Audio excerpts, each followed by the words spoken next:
قال رسول اللہ صلی اللہ علیہ وسلم انہا ستکون فتنۃ، ان قریب ایک بہت بڑا فتنہ رونما ہوگا۔ حضور نے خبر دی فتنے کی۔ حضرت علی فرماتے اس پر میں نے عرض کیا، میں نے عرض کیا مل مخرج منہا یا رسول اللہ، اے اللہ کے رسول اس سے نکلنے کا راستہ کون سا ہوگا؟ دیکھیے یہ لکھا ہوا ایگزٹ، نکلنے کا راستہ، اور عام طور پر آپ نے دیکھا ہوگا بڑے ہالز میں یہ سرخ روشنی ہوتی ہے، اس میں اس کا اہتمام کیا جاتا ہے کہ اگر خدا نہ خواستہ کوئی حادثہ ہو جائے لوگوں کو معلوم ہو نکلنے کا راستہ کون سا، یہ مخرج ہے۔ حضور نے خبر دی کہ فتنہ ہوگا۔ تو دیکھیے میں ایک بات عرض کیا کرتا ہوں، ذرا توجہ کیجئے، ہمارا حال کیا ہے؟ ہم بڑے ریشنلسٹ قسم کے لوگ ہیں، یہ زمانہ ریشنلزم کا ہے۔ اگر ہم ہوتے تو کیا پوچھتے؟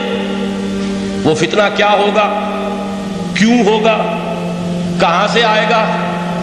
ہمارے سوال یہ ہوتے کب آئے گا، کیوں، کہاں، کب، کیسے۔ ان سب کی حیثیت علمی سوالات کی ہے۔ بھائی کب آئے گا ایک علم ہے، کیسے آئے گا علم ہے، کہاں سے آئے گا علم ہے، لیکن اصل جو عملی اعتبار سے اہمیت والی شے ہے، بچاؤ کا راستہ کون سا ہوگا محمد الرسول اللہ، یہ بتائیے۔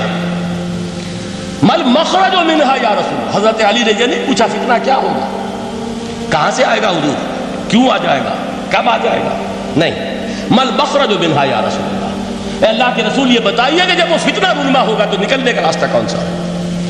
اس کا جواب ہے، ارشاد فرمایا محمد رسول اللہ نے، کتاب اللہ، اللہ کی کتاب ہے وہ مخرج، یہ کتاب ہے کہ جس کو تھامو گے تو فتنوں سے محفوظ رہو گے۔ اس کے بعد آپ فرماتے ہیں فیہ نبأ ما قبلکم وخبر ما بعدکم وحکم ما بینکم، اس میں تم سے پہلوں کی بھی خبریں موجود ہیں، عاد اور ثمود اور قوم نوح اور قوم ہود اور قوم لوط اور قوم صالح اور آل فرعون، یہ کون ہے؟ من قبلکم، تم سے پہلے، وفیہ خبر ما بعدکم، جو کچھ تمہارے بعد ہونے والا ہے اس کی خبریں بھی موجود ہیں، لیکن وہ کیسے ہوں گی؟ وہ بٹوین دی لائنز ہوں گی، وہ بین السطور ہوں گی۔ ان کے لیے انسان کو، آپ کو معلوم ہے کہ عبارت میں سطور ہوتی ہے اور ایک درمیان میں ہوتا ہے، ان پہ کچھ لکھا ہوا نہیں ہوتا۔ You have to read between the lines۔ قرآن میں بعد میں آنے والے حالات بھی درج ہیں، لیکن اس طرح نہیں جیسے کہ پچھلے حالات درج ہیں۔ اس کے لیے ذرا ان ڈیپتھ پونڈرنگ اوور، غور و فکر اور تدبر کی ضرورت ہوگی۔ وحکم ما بینکم، اور جتنے اختلافات تمہارے اندر پیدا ہوں گے تا قیام قیامت، ان سب کا فیصلہ بھی اس کتاب میں موجود ہے۔ وَهُوَ حَبْلُ اللَّهِ الْمَتِينُ وَهُوَ الذِّكْرُ الْحَكِيمُ، یہی تو ہے وَهُوَ الصِّرَاطُ الْمُسْتَقِيمُ، سیدھا راستہ اور کون سا؟ یہ قرآن تو ہے۔ ہر رکعت میں کہتے ہو اهْدِنَا الصِّرَاطَ الْمُسْتَقِيمُ، اور قرآن دیا ہوا ہے اس پر غور نہیں کرتے۔ عجیب تماشا ہے ہمارا، نماز کی ہر رکعت میں اهْدِنَا الصِّرَاطَ الْمُسْتَقِيمُ، اور حضور فرمایا وَهُوَ الصِّرَاطُ الْمُسْتَقِيمُ، صراط مستقیم یہ قرآن ہی تو ہے، الذکر الحکیم یہ قرآن ہی تو ہے، وَهُوَ حَبْلُ اللَّهِ الْمَتِينُ، اور یہی ہے اللہ کی مضبوط رسی۔ آپ نے قاری صاحب سے وہ آیات سنی سورہ آل عمران کی، وَاعْتَصِمُوا بِحَبْلِ اللَّهِ جَمِيعًا وَلَا تَفَرَّقُوا، اللہ کی رسی کو مضبوطی سے مل جل کر تھامو اور تفرقے میں مبتلا نہ ہو۔ تفرقہ ہوگا تو کیا ہوگا؟ تمہاری ہوا اکھڑ جائے گی۔ آج آپ کو معلوم ہے دول عرب اگر یہ یکجا ہو جائیں، ایک دن کے لیے اسرائیل قائم نہیں رہ سکتا، امریکہ نہیں، امریکہ کا باپ اسے قائم نہیں رکھ سکتا۔ اگر امت عرب ہی جمع ہو جائے، عالم اسلام تو بڑی شے ہے، جو وسائل ان کے پاس ہے، جو اللہ تعالیٰ نے ان کو نعمتیں عطا فرمائی، لیکن افتراق، انتشار، اختلاف، جتھے بندی، گروہ بندی، دھڑے بندی، اس نے اسرائیل کا خنجر ان کے سینے میں پیوست کیا۔ اس لیے کہ فَتَذْهَبَ رِيحُكُمْ، اگر تم اختلاف کرو گے تو تمہاری ہوا اکھڑ جائے گی، آج وہ ہوا اکھڑ چکی ہے۔ تو فرمایا وَاعْتَصِمُوا بِحَبْلِ اللَّهِ جَمِيعًا وَلَا تَفَرَّقُوا، اللہ کی رسی کو مضبوطی کے ساتھ مل جل کر تھامو اور تفرقے میں مت پڑو۔ حضور فرما رہے ہیں وہ اللہ کی رسی کون سی؟ هُوَ حَبْلُ اللَّهِ الْمَتِينُ، یہی قرآن ہے اللہ کی مضبوط رسی۔ علامہ اقبال نے کیا خوب کہا ہے، علامہ اقبال نے قرآن اور حدیث کے حقائق کو جس طریقے سے اشعار کا جامہ پہنایا ہے، وہ تو خود کہتے ہیں گوہر دریائے قرآن سفتام، میں نے قرآن مجید کے دریا سے موتی نکال کر اپنے اشعار کے اندر میں نے چن دیے ہیں، میرا کام اور کچھ نہیں ہے۔ موتی کوئی بھی غواص پیدا نہیں کرتا، دریا کی گہرائی سے نکال لاتا ہے، یہ میری حکمت نہیں ہے جو میرے اشعار میں ہے، یہ میں نے قرآن مجید کے دریا میں غوطہ زنی کر کے اس سے یہ موتی نکالی، گوہر دریائے قرآن سفتام۔ اب دیکھیے اسی حدیث کے اس ٹکڑے کو کیسے شعر میں لائے ہیں، از یک آئینی مسلمان زندہ است، پے کرے ملت سے قرآن زندہ ہست۔ مسلمان کی زندگی تو ایک آئین کے بدولت ہے، یہ آئین قرآن، جو کہا تھا کبھی قائد اعظم مرحوم نے جب پوچھا گیا تھا کہ آپ کے پاکستان کا دستور کیا ہوگا، کیا فرمایا تھا، یاد کیجئے کہ ہمیں کسی نئے دستور کی ضرورت نہیں، ہمارا دستور 1400 برس پہلے طے ہو چکا ہے۔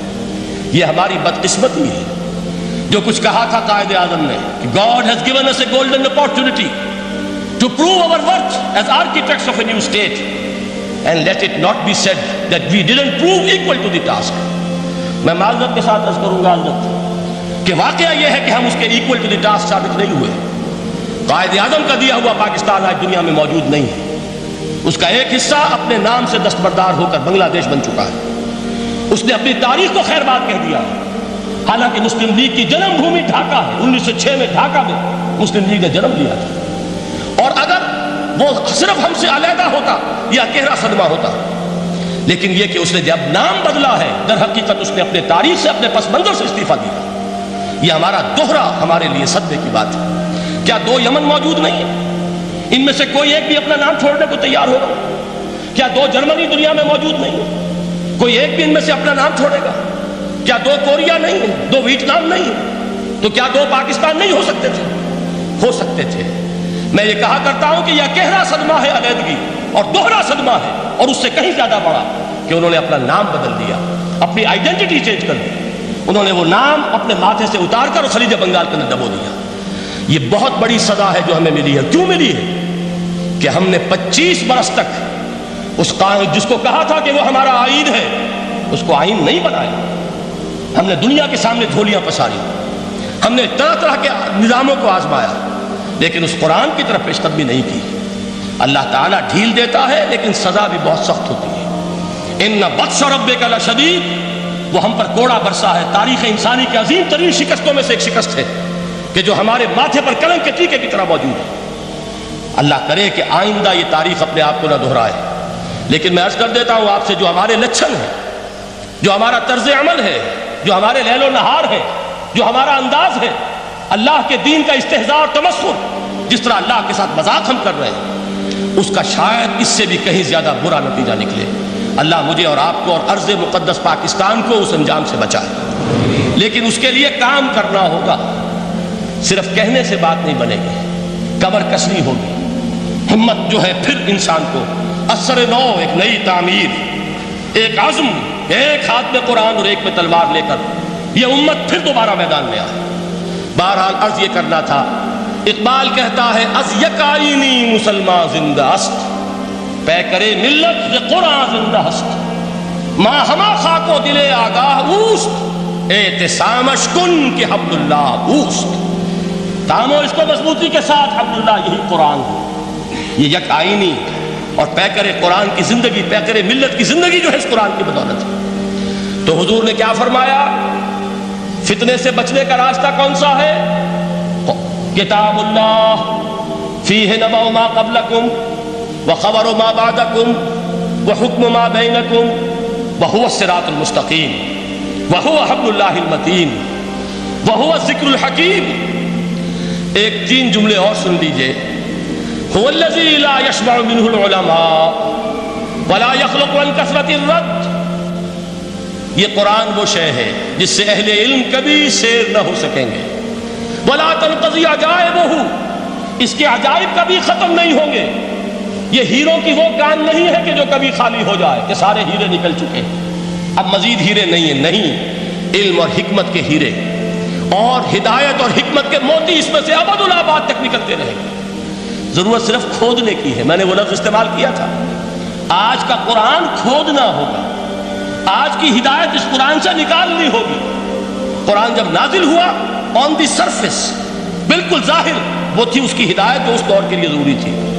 ہمیشہ کی ہدایت اس کے اندر رکھ دی گئی ہے، اس میں مضمر ہے، اس میں چھپی ہوئی ہے، اس کے لیے تدبر کی ضرورت ہے۔ کتاب انزلناہ الیک مبارکن لیدبروا آیاتہ ولیتذکر اولو الالباب، لوگ تدبر کریں، اس کی گہرائیوں کے اندر غوطہ زنی کریں۔ لا تنقضی عجائبہ، اس کے عجائب کبھی ختم نہیں ہوں گے۔ ولا یشبع منہ العلماء، اہل علم کبھی اس سے سیر نہیں ہوں گے۔ آپ کو سخت بھوک لگی ہوتی ہے اور کھانا کھانے کی تھوڑی دیر کے بعد اب آپ کا ہاتھ رک جاتا ہے، سیر ہو گئے، بہترین کھانا ہے لیکن نہیں کھا سکتے۔ اگر عام حالات میں وہ آتا تو کبھی نہ چھوڑتے، لیکن اب وہ آپ کا میزبان کہہ رہا کچھ اور لیجیے، تناول فرمائیے ذرا، یہ بھائی نہیں میں اب بھر چکا، یہ آپ کہتے ہیں کہ نہیں؟ حضور فرما رہے یہ قرآن وہ شے نہیں ہے جس سے اہل علم کبھی سیر ہو سکے، ان کی پیاس بڑھتی چلی جائے گی، ان کے اندر quest of knowledge, search for wisdom بڑھتی چلی جائے گی۔ کبھی بھی انسان یہ محسوس نہیں کرے گا کہ مجھے جو لینا تھا میں لے چکا، بلکہ یہ کہ جیسے جیسے قدم آگے بڑھیں گے تہذیب کے، تمدن کے، علم کے، اتنے ہی قرآن جو ہے وہ آگے بڑھتا چلا جائے گا ہر دور کی رہنمائی کے لیے۔ لا تنقضی عجائبہ ولا یخلق عن کثرت الرد، بار بار کے پڑھنے سے اس پر بوسیدگی طاری نہیں ہوگی۔ دنیا کی اور کتابیں ہیں، ایک دفعہ پڑھ لیں گے، دو دفعہ پڑھ لیں گے، تین دفعہ پڑھ لیں گے، چار دفعہ پڑھ لیں گے، پھر جی نہیں چاہے گا۔ لیکن یہ کتاب وہ ہے، امام شافعی کا میں واقعہ آپ کو سناتا ہوں۔ وہ یہ کہتے ہیں کہ ایک مرتبہ میرے ذہن میں یہ سوال آ گیا کہ اجماع کے لیے بھی قرآن مجید میں کوئی سند ہے، دلیل ہے؟ سب مانتے ہیں کہ اجماع جو ہے سورس ہے قرآن کے، اسلامی قانون کی، جس پر کہ امت کا اجماع ہو جائے۔ تو کہتے ہیں میں نے 300 مرتبہ قرآن پڑھا اول سے آخر تک، صرف اس دلیل کی تلاش میں۔ 300 مرتبہ مجھے نہیں ملی، 301ویں مرتبہ جب پڑھ رہا تھا مجھے روشنی مل گئی۔ وہ یبتغی غیر سبیل المومنین کے جو الفاظ آئے ہیں، نولہ ما تولی ونصلہ جہنم، جو کوئی شخص مسلمانوں کے راستے کو چھوڑ کر کوئی اور راستہ اختیار کرے گا ہم اسے اسی کے حوالے کر دیں گے اور جہنم میں پہنچا دیں گے۔ معلوم ہوا مسلمانوں کا جس پر اجماع ہو جائے اس کو بھی ایک سند حاصل ہے۔ یہ مسلمانوں کا مجمع علیہ ایک راستہ ہے، اس کو بھی ایک سند اور دلیل کی حیثیت حاصل ہے۔